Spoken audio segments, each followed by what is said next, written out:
The Neo Reality Entertainment brand expands with a relaunch of the Neo Reality Collective Pop Culture News Talk.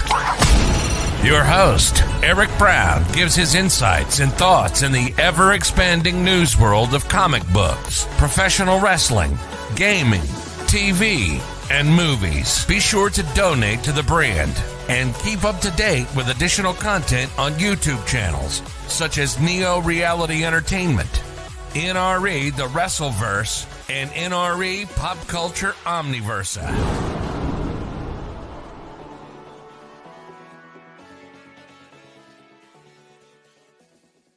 Today's edition of Neo Reality Collective is brought to you by Anchor.fm, a free distribution service podcasting hosting platform that allows you to record your podcast on your phone or computer. Anchor will distribute your podcast for you so it can be heard on Spotify, Apple Podcasts, Google Podcasts, and so much more. You can even make money from your podcast with no minimum listenership. It's everything you need to make a podcast in one place. Download the free Anchor.fm app or go to Anchor.fm to get started today. Thank you and enjoy the episode.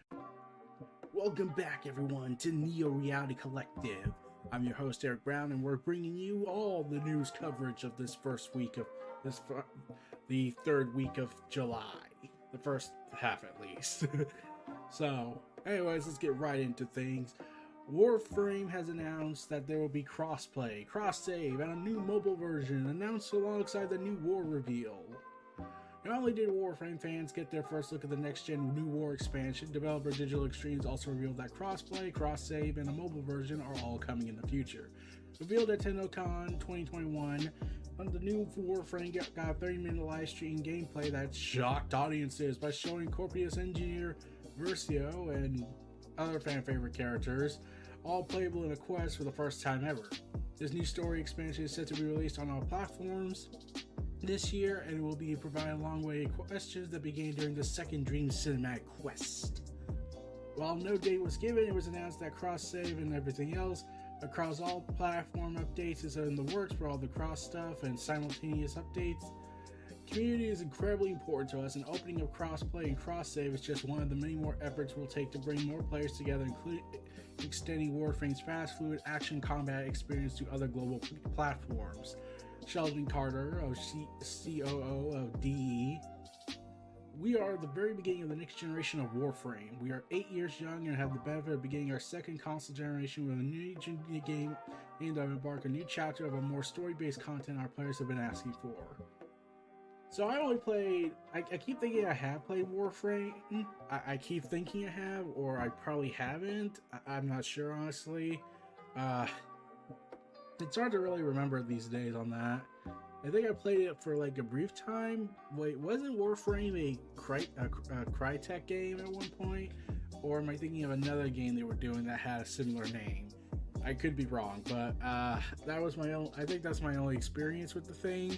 But kudos to them. But they had to pay Sony a huge fine, so there's that. Along with Sony stuff, apparently thousands of PS4s being used as a FIFA Ultimate Team Bot farm were seized by the Ukrainian police. As reported by Eurogamer, the security service of the Ukraine, it announced last week that they had shut down a cryptocurrency mining farm that combined 3,800 PS4s.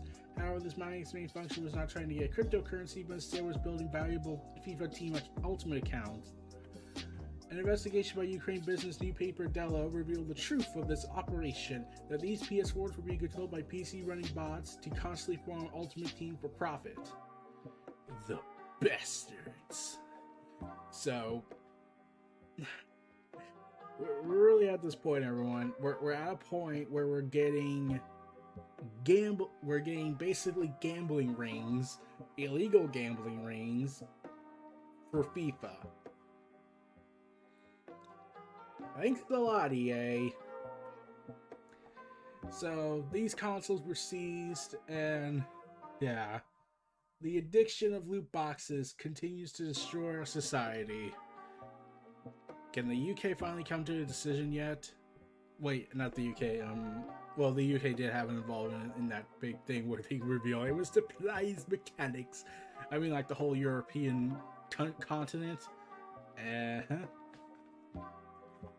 Also, Full Circle announced that on Twitter, shared the news reiterating that while the studio was formed in January and they got a bunch of super talented people to join the family, the currently untitled Skate game is not quite ready for prime time yet.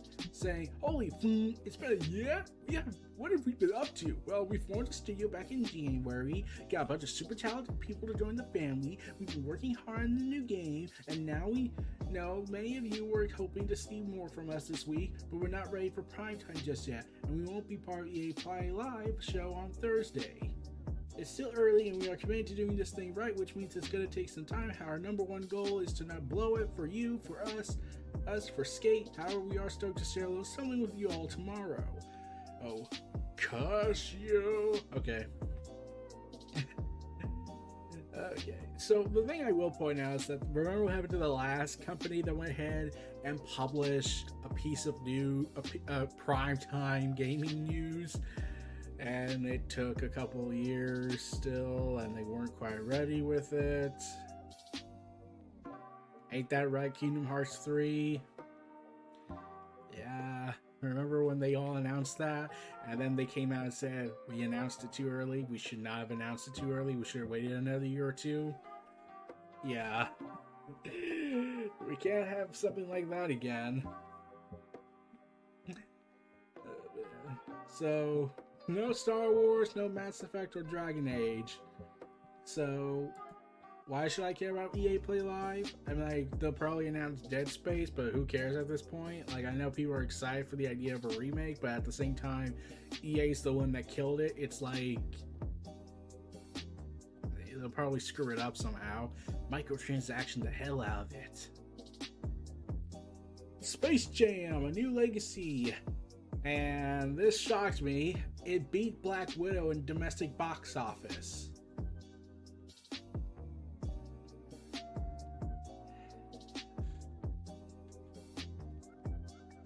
Oh, the Hollywood Reporter confirmed this. It earned more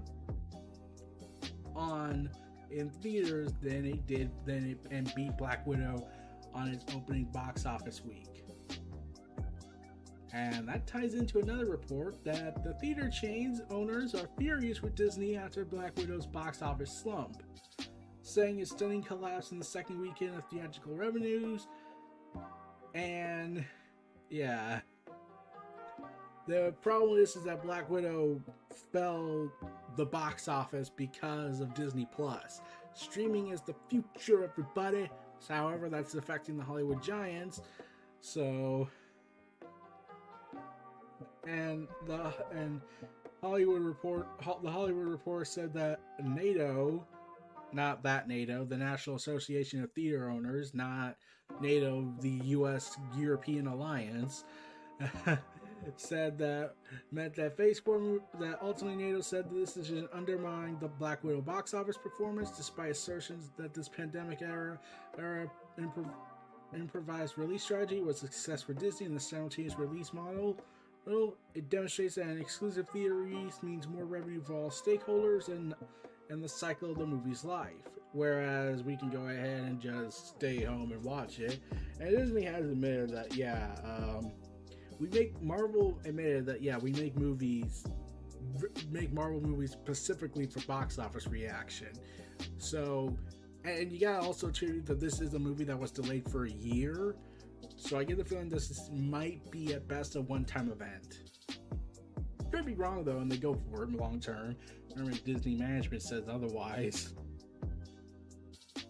Man, the fact that Space Jam, A New Legacy is beating it, is saying something. Man, that's gotta hurt a little bit. So we got the Nintendo Switch OLED model coming out.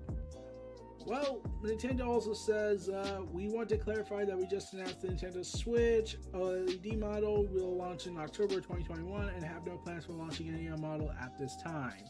Again, there was overhype with it because everyone was expecting much more of the Nintendo Switch's upgraded version, and then it fell apart, and now it's, there were rumors going out, but then Nintendo had to come in and squash it, which they probably should have done beforehand. So, Yeah, it's kind of one of those things you have to prepare for after what happens. So I think Nintendo realized that the overhype generator of the media and everything kind of wrecked it, and fans inadvertently wrecked it. So yeah. So yeah. Indiana Jones 5 seems to be set, or at least a portion, appears to be taking place in 1969.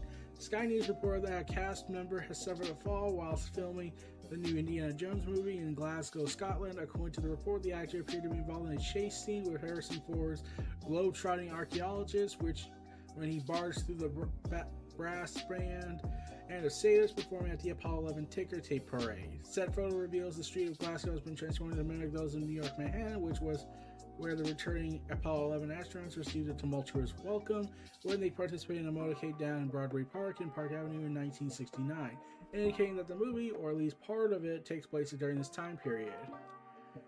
It's understandable that the actor who had taken the tumble was not seriously hurt. He was reportedly joined on set by body doubles before Ford and another actor, who were both involved in a chase scene at this historical event.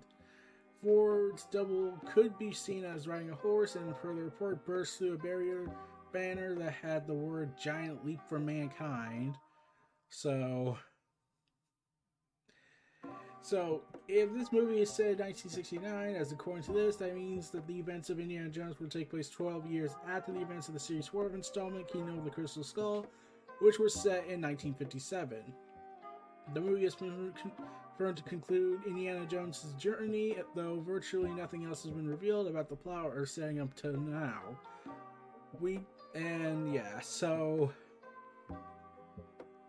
It's kind of that thing where it's like, oh dear, we're still in this. So they're going to end this era. It's going to be weird not hearing about Indiana Jones, but in fact, I will be surprised if Disney if it makes a lot of money. I'm pretty sure Disney will try to go ahead and capitalize and make a shared universe out of it. We'll get Shia LaBeouf, the son, to play the new Indiana Jones and whatnot, and then we'll go ahead and have friends, and everyone's gonna love us, and they're not gonna hate us for what we did to the Star Wars sequel trilogy. Good ideas and awful execution. Wait. Meanwhile, okay, TV content is on the rage these days. HBO's Last of Us series is set for 10 episodes. Please note, it's 10 episodes, the season 1. And it's apparently, according to reports, for the president of IATSE 212, Artists Union wouldn't confirm the precise budget, though he estimated each episode would be costing more than 8 figures. At the minimum, it would mean costing $10 million per episode, but indicates that it's actually significantly more than that. So $20 million? So 10 episodes, $10 million each. $100 million at the very least, but if they say it goes beyond it, then that means it's much more in past the 8-figure part. So yeah, it's pretty crazy, isn't it? Pretty crazy. I am stunned as all of you. I mean, come on.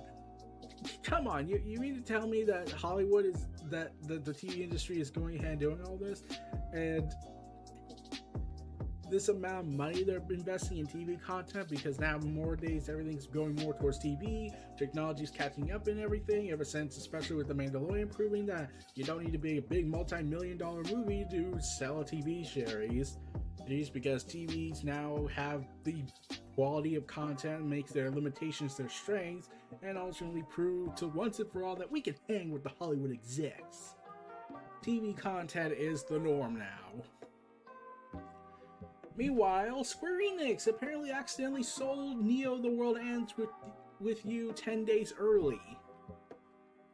According to Wario64, seems like saying on Twitter, seems like Square Enix actually gave out digital codes for the game for Switch and it's downloadable, playable now. According to reports, supposedly it still suggests supposedly still gives you a code now.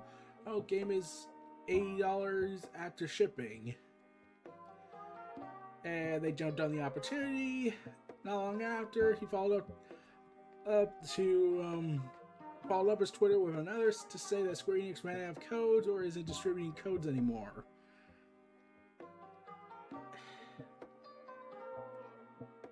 So apparently Nintendo Life reports that pre-ordering a physical version of the game of the Square Enix store was meant to give buyers a code for pre-order goodies. Instead, the code gave buyers the entire game. But that's no longer the case. Well, that sucks.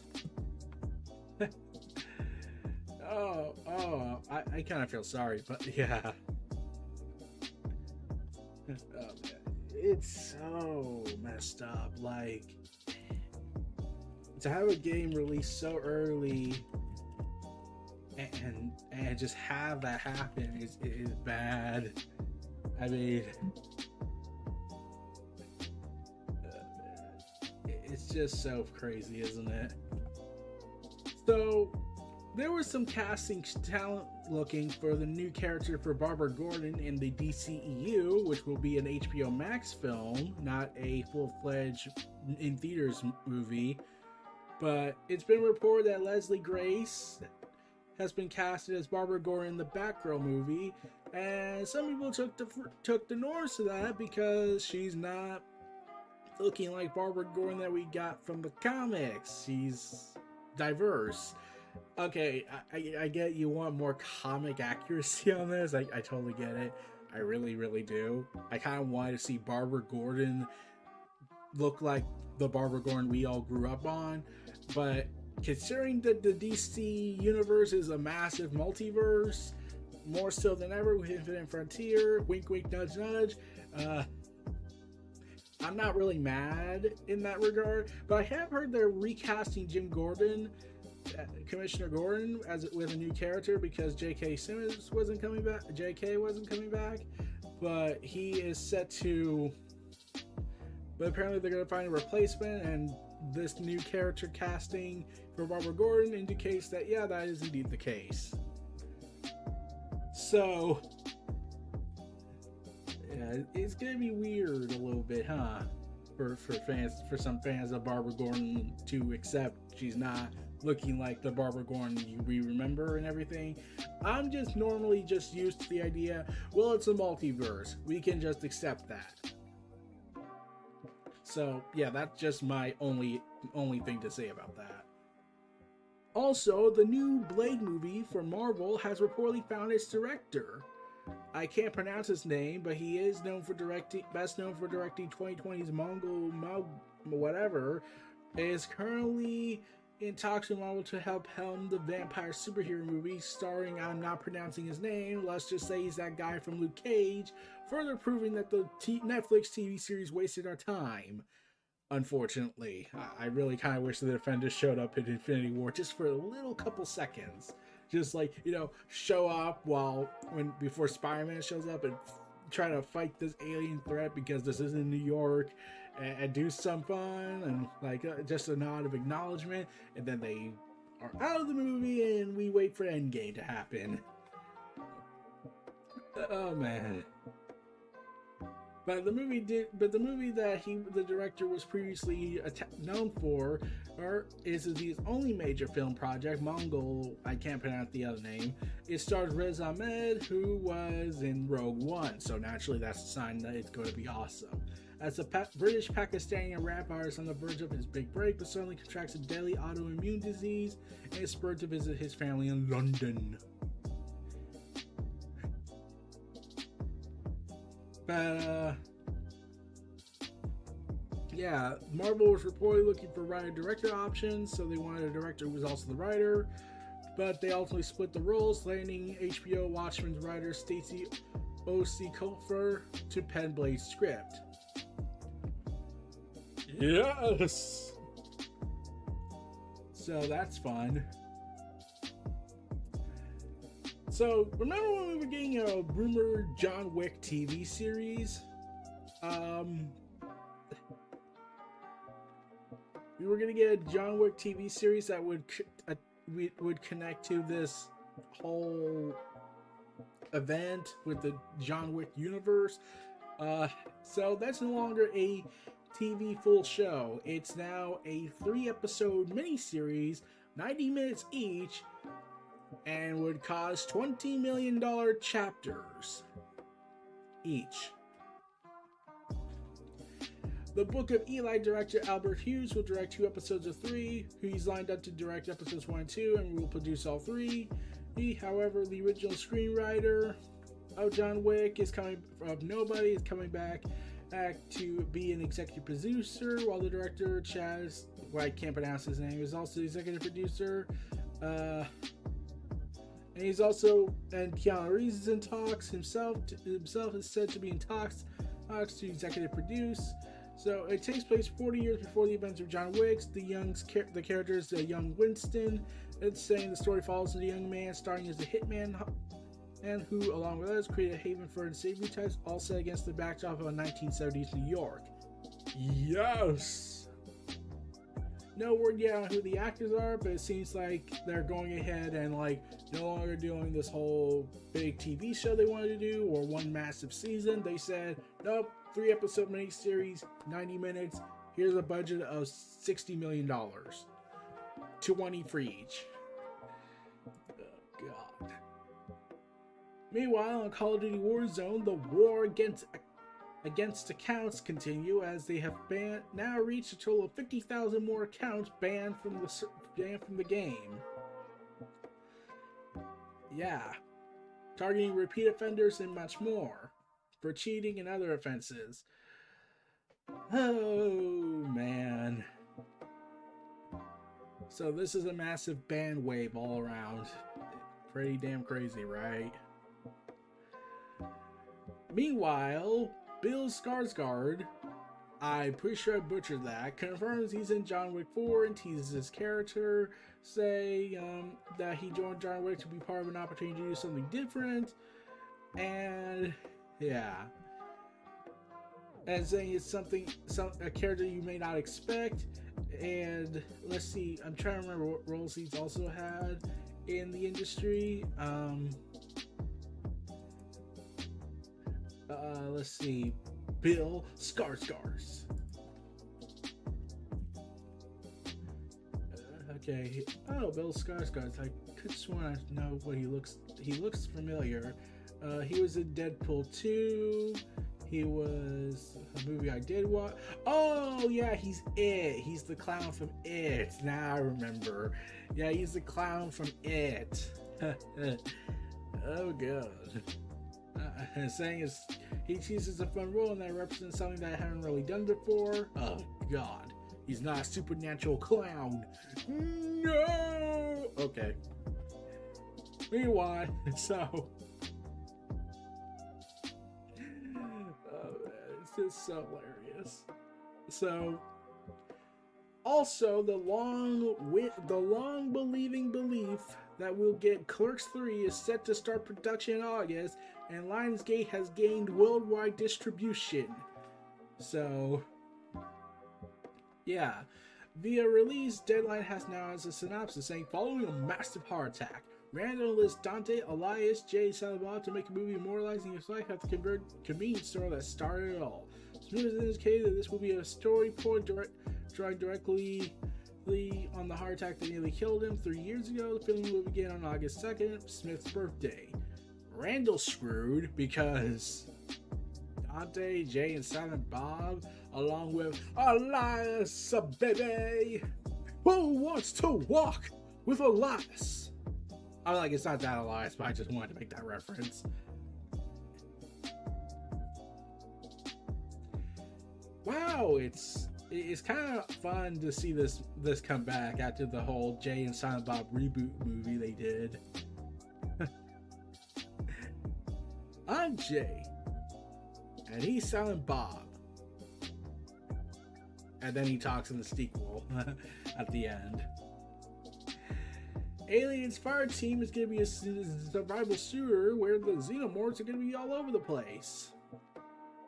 I mean, it's a 3-player cooperative, and it's a very emphasis on the survival mode.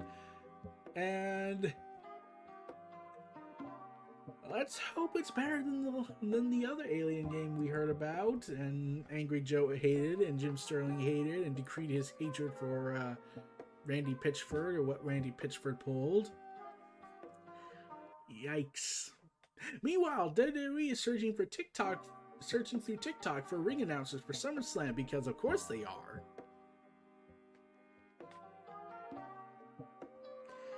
Why? I don't get it. Yeah, apparently WWE put out that want to ring announce a match live at SummerSlam. Show us your best superstar intro and use the hashtag a WWE announcer contest for a chance to win. So there's like 11.7 million people who follow them, and so the TikTok featuring John Cena's return has over 300,000 viewers. So yeah, they're getting ready for TikTok at Mania here. So this started. They're launching this contest, and I am scared. Now it's like, oh god, are they going to be compensated? Are they going to get paid? Whoever wins this, or are they just free labor for Vince to save money on? Like, unless he's paying for the expenses. Meanwhile, Halo co-creator talks about the canceled game with Lord of the Rings director Peter Jackson. Oh, Halo Chronicles. Oh man, they were working. So Hidden Xperia, the YouTuber who I follow on the internet, went on an interview with the co-creator. Congrats, man. And the co-creator of Halo, Marcus, started off clarifying that he did not personally get to visit Jackson at his home in New Zealand for the meeting. Instead, they took the trip and spoke with Jackson about a potential collaboration. From what Marcus said, it sounded like a partnership didn't get very far off the ground. He said Bungie and Jackson's team were trying to figure out what kind of collaboration they could cook up with the acclaimed actor. Because we were just so excited about the idea of working with Peter Jackson, we had a great deal of respect for him and what he had done with Lord of the Rings. We felt that it would have been a natural fit. It could have been something we would have really been impressed by, but sadly the kind of just petered away, no pun intended. I wish we would have had something come from that. I do. Which was a Halo Chronicles event. That thing where he said it was not quite a game, not quite a film tagline. Instead of making a film, we will make a form of entertainment that you can watch and enjoy like you would a movie. I think we're on the threshold of ways to tell stories, but with interactive elements. With that in mind, we discussed a way to do it, and with that in mind, we decided that the first title should be something that allows us to not diverse a whole new world, but allow us to tell the story. At the time, Jackson's production would start planning to shoot a Halo movie, and that fell apart. Director Neil Blomkamp and Jackson went on to make District 9 instead. They did try to do that with Quantum Break later on. That didn't work out well. So this was when they were trying to start their own film and TV division with Xbox Entertainment, but that fell apart. But the co-creator also admitted that during his interview, that he was pretty worried about the Halo Infinite until the re-reveal this year, saying, I was pretty worried by what I saw at last E3. I think community in general was, but you can clearly say that 343 listened to all the feedback, and what they turned around for this year was pretty impressive. So exciting to see what they took from all the feedback to heart, and I think they know in general what they really wanted to do in making it look and feel better. The multiplayer overview was just fantastic, really exciting to see. I cannot wait to play the game and get in there and just see how it feels. Just the visual feel of it too.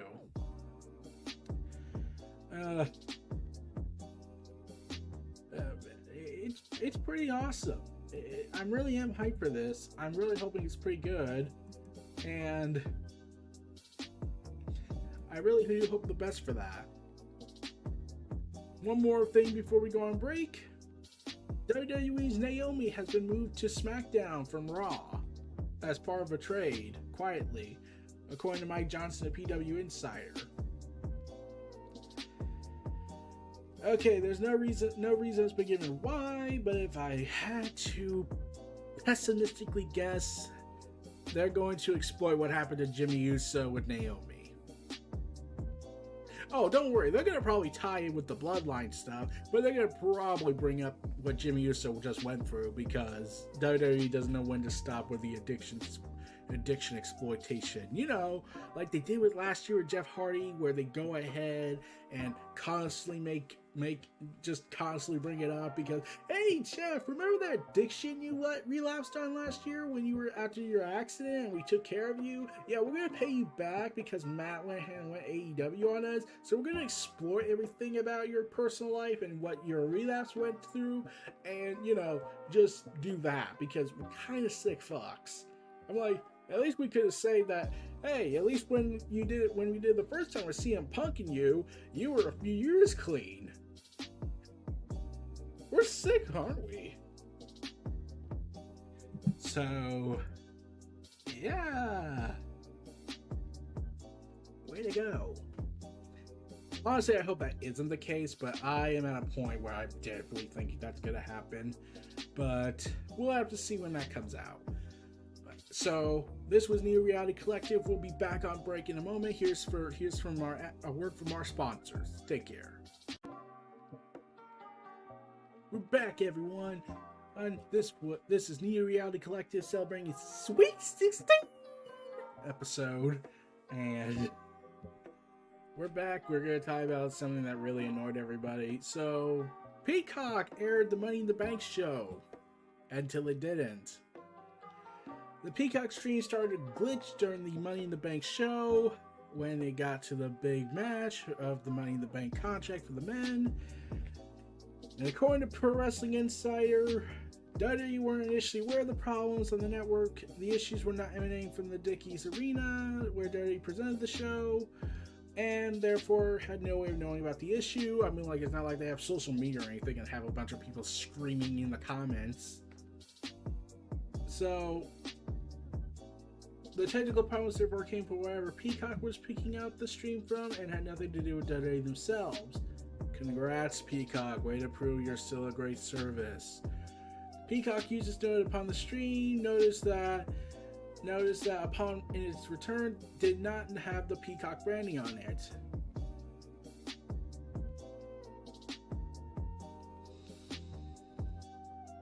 Okay, this is the part where I'm gonna go mad.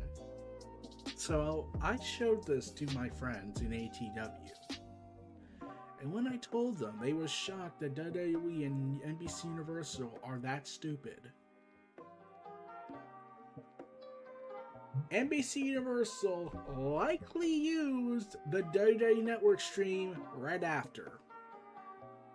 So, they never fixed it. They just said, okay, let's just use the WWE Network we're using internationally and not here in America to stream it on here. And I'm thinking, okay, why? Why not just put all the stuff on the WWE Network, all the features, and just slap it on the WWE Network? Just create a separate web page within the streaming service. Isn't that possible? Like, I'm not an expert on software stuff, software engineering, but I think they could do that if they actually cared. So, NBC Universal has the keys to use the WWE Network, not the WWE, and they have wasted all of our time with Peacock. I like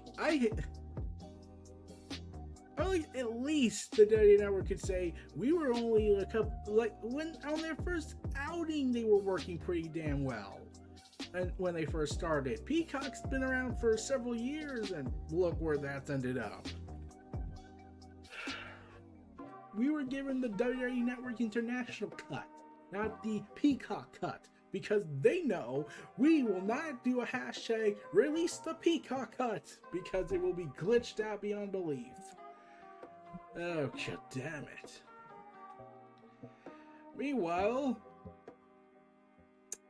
WWE Impact Wrestling Slammiversary happened, and that had a closely guarded secret in the form of Jay Whitehall. And Impact Slammiversary reveals that it was a closely guarded secret for that. So, according to Fightful Select, White's impending debut was a closely guarded secret in the promotion, so much so the information was kept on a strictly need-to-know basis within the company. Reports indicate that an internal run sheet gave no indication of such a huge moment of closing events, only listing a pull apart brawl as the end of the show. Yep. Jay Whitehall goes ahead and they kept it quiet. Okay, so here's the thing. Here's the thing that should be brought up. WWE can keep stuff quiet. Impact doesn't have the power resources WWE has, and they kept it quiet.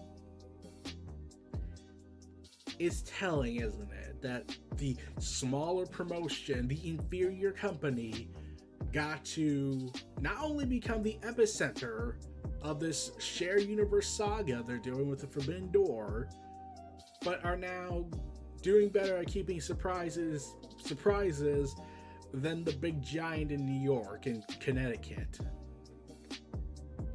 Way to go.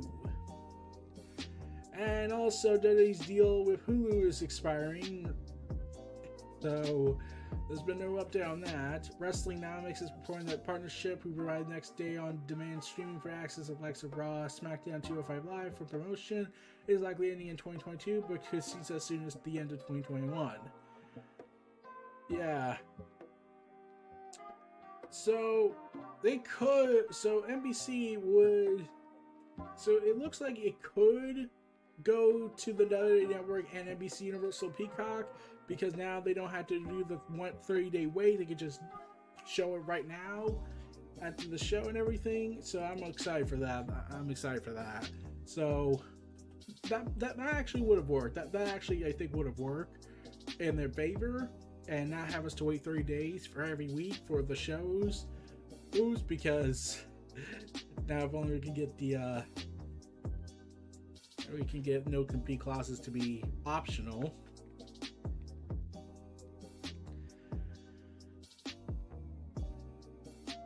Whew. So, back on the Halo stuff, in the video interview on the YouTube channel Hidden Xperia, the co-creator of Halo reveals that Halo 4 might have been closer to 343's Industries vision, saying, "We did mull it over a little bit. We ended with Halo 3 with Wake Me When You Need Me, and we knew if we were going to launch into Master Chief's story beyond Halo 3 that it was going to be a big trilogy." He adds that the team was looking to introduce the Forerunner mystery that launched 343's new trilogy, though Bungie's approach would have been a bit different from Halo 4's. We probably would have kept the Forerunners much more of a mystery and introduced Master Chief to a different set of enemies as well. But ultimately, Bungie's thought process was not all that dissimilar to what 343 ended up doing, but we knew if we were to venture into that, it would have been so much more than we would have been able to tackle contractually with Microsoft. So they opted for the Fall of Reach prequel, and a bombastic prequel that didn't even star Master Chief, though he did cameo at the end if you would do a hidden Easter egg.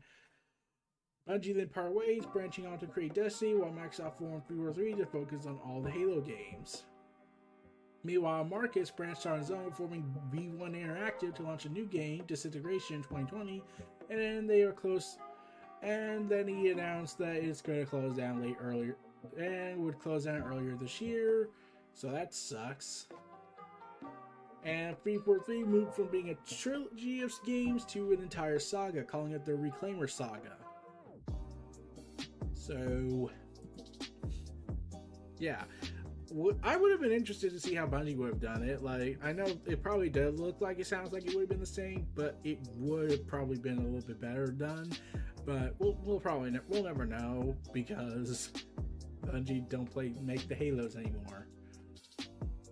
So, more wrestling news, everybody. Chris Jericho reveals AEW tried to get AC/DC's Back in Black for the Inner Circle's return.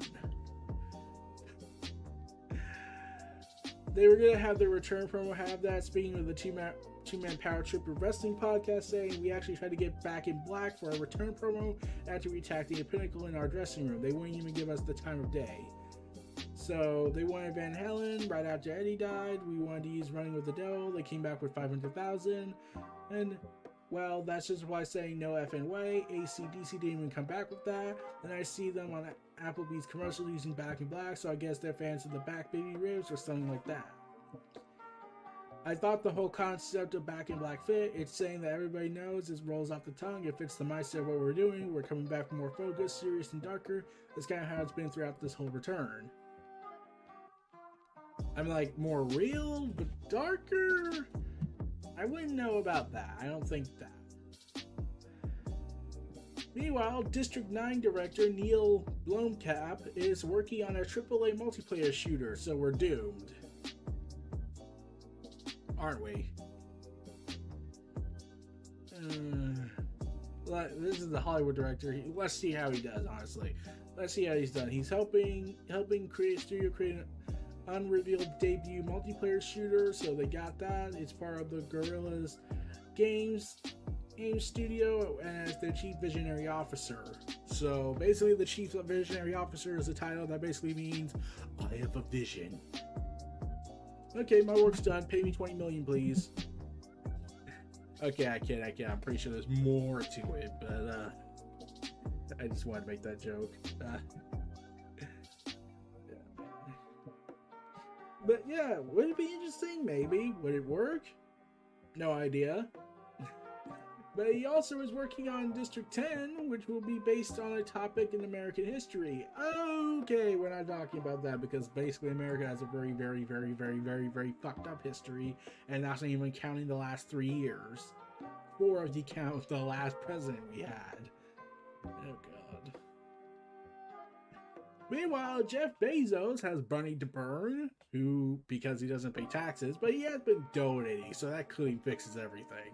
And Jeff Bezos launched himself in space with Blue Origin, his space company. No, wait, Blue's Origin...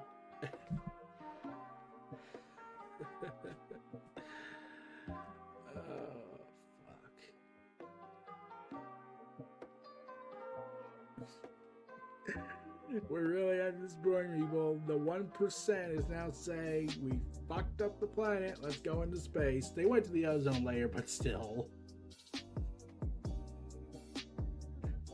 Oh man, NASA probably doesn't care. Meanwhile, now Santos is returning with a tuners update to introduce several brand new ways to collect and play music, including finding real live EPs in the game world and creating a custom radio dial for your favorite stations, along in the GTA Online update. Creating new social space. I believe the thing is now live. Let me just double check. It's pretty. It sounds a little awesome, but I think it went live today. Let me just double check. Let's see. No, it's already out now. So go ready and play that, everybody.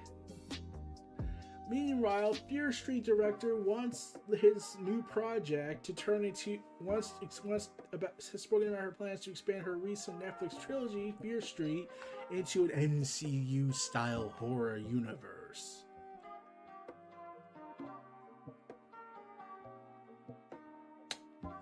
Okay.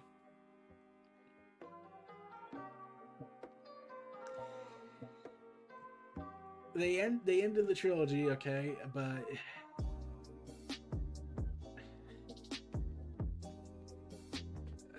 why does everything need to be a shared universe? And remember the last time someone tried a horror universe, they failed miserably after only one movie, and they could no longer call it the Dark Universe. So, yeah, let's just stop here for a little bit, then plan things out, hopefully. So, and not end into disaster. Also, do you remember that Wolverine meme from the X-Men animated series where he's just looking at a picture? Well, that's gonna be a figure now. Oh man, that's a figure, everybody. They finally did it. They finally said we gotta capitalize on that. In fact, I'm amazed Fox didn't even think about that. Oh god, nothing to say about that. It kind of speaks for itself.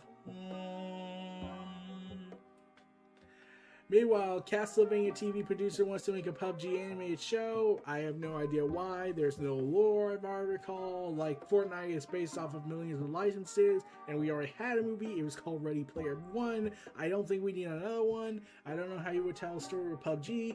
I'm not sure. I have no idea how. Why? Oh god! Why?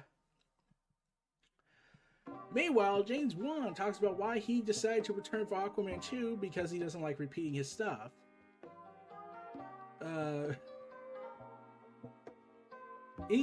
Now, Wan says that while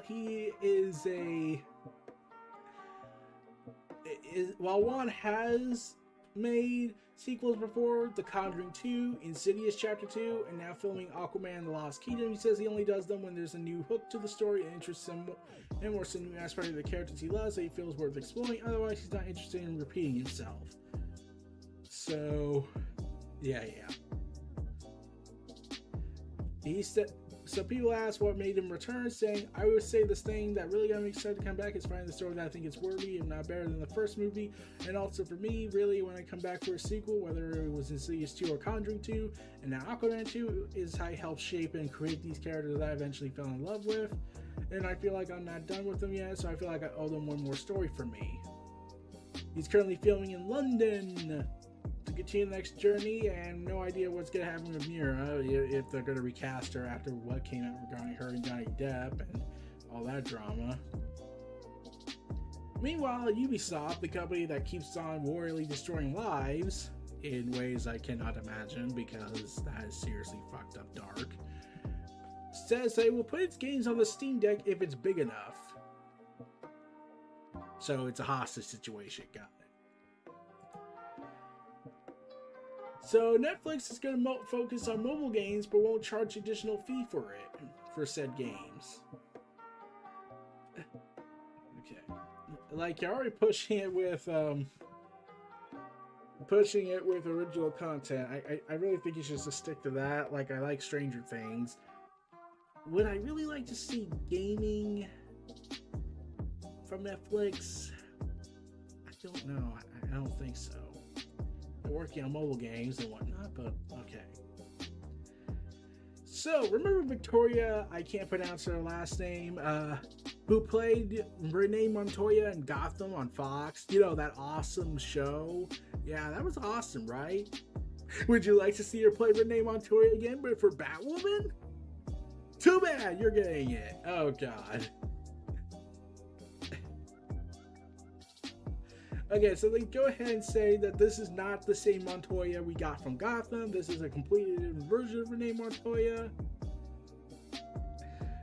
Oh, man.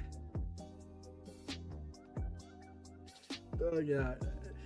Actually, I kind of wished it was connected because, you know, the multiverse changed and things merged and certain Earths merged. Like, you could put the Gotham show in there and make it officially Gotham's a prequel to the CW, make it a prequel verse and like go ahead and connect it with the Arrowverse stuff or the CW DCU, and you know, have the sequel be Batman and whatnot and focusing on Batman's adventures there, or you could just do Gotham and just go with the Batman disappeared thing. So apparently this Montoya is going to be a former GCPD officer who left the force when she could no longer stomach the corruption inside the department. So yeah, she left because of corruption. She instead now runs the Freaks division. This Deadline describes Montoya as righteous, pragmatic, LGBTQ, and a woman with a personal and mysterious mission to clean up Gotham. The report makes it clear that the casting is not assigned to the Gotham universe on Fox will cross over the CW. Yeah. So, yeah, this goes after KK. played by Ruby Rose, not that Ruby Rose from the show Ruby, who is no longer part of the show, decided to leave Gotham in search of Bruce Wayne, Master Wayne. So they could still open the door for her if she ever wanted to come back. But the finale also revealed some spoilers, spoiler. So get ready for that, everybody. Meanwhile, Fallout 76 is going to get a big new update and will finally allow public, private, and custom worlds to the game, giving players to create their own personal Fallout 76.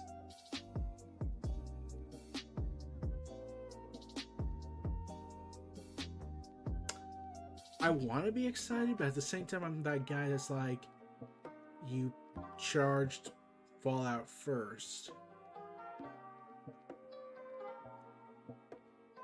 How do you think they're going to feel about this? They're already pissed at you because you held it hostage. They're already pissed that the Fallout first thing didn't even work on the launch. And now you're saying it's free after they paid you? Way to go. Well, at least I hope Microsoft cleans house a little bit. Jake Roberts reveals he signed a 2-year contract extension with AEW, sticking with the company.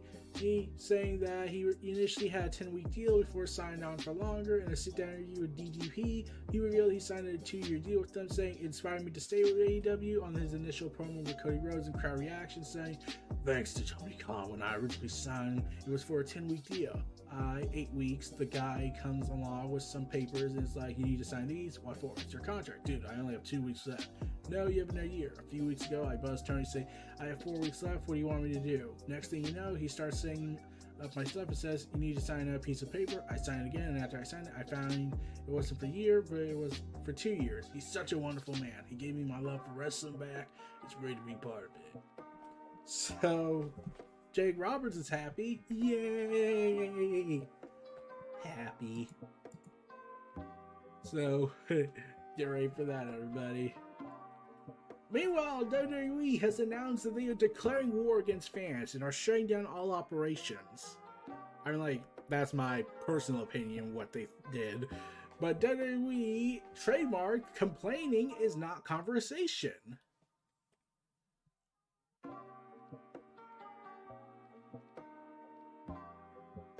What? Complaining is not conversation. What? No, I'm done, everybody. Nope, goodbye. No.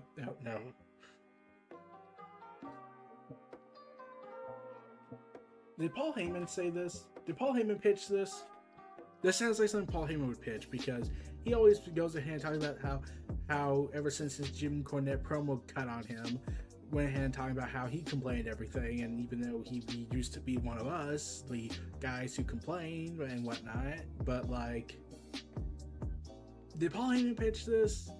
And there could theoretically be potential with this if they did correctly. They're not, probably, but they could if they made it work. Saying complaining is not conversation, they could piss off everyone for good or bad reasonings, but they could give it to someone and they could basically become the non-politically charged Muhammad Hassan if they did it right, or just piss off every SJW in the world, but they're too far family friendly. I get the feeling Vince was told this and was like, damn it, these internet fans and these fans booing my shows, damn it, complaining is not conversation. I'll trademark that, because you can just trademark that kind of sentence. God damn it. I keep thinking it's gonna be a Sami Zayn thing, because this kind of sounds like something Sami Zayn would do on TV, but it's just stunning that he wants to start a fight. Abso-fucking-lutely stunning that he really wants to dig this hole deeper, possibly. Okay. Let's end it here. So, this This was episode 16 of Neo Reality Collective. Feel free to check out my other content on transistor.fm. Thanks for the music by Lakey Inspired. I'll see y'all next time for Saturday edition. Take care, everyone. Have a good day and be safe. Be sure to donate to the brand and keep up to date with additional content on YouTube channels such as Neo Reality Entertainment, NRE The Wrestleverse, and NRE Pop Culture Omniversa.